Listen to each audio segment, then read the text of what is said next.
I am the Tofu Golem. Please enjoy the video. You start by loading film and setting the meter so the camera can read light correctly. Open the back, thread the leader to the take-up spool, and make sure sprocket holes catch.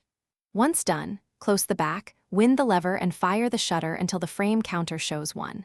Next, rotate the Photomic meter's ASA collar to the film's ISO value so metering matches the emulsion.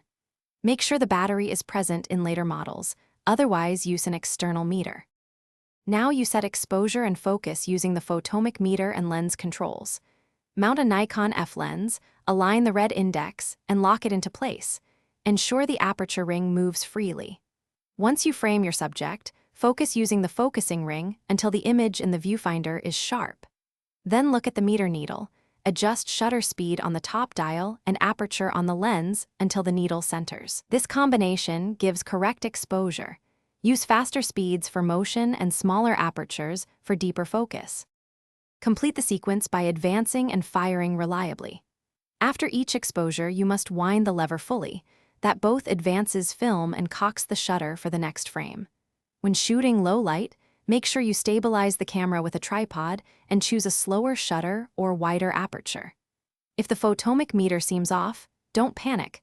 Double-check the ASA setting and battery or clean contact points. Meanwhile, use the Sunny 16 rule or an external meter. Thanks for watching. Consider subscribing if we helped you today.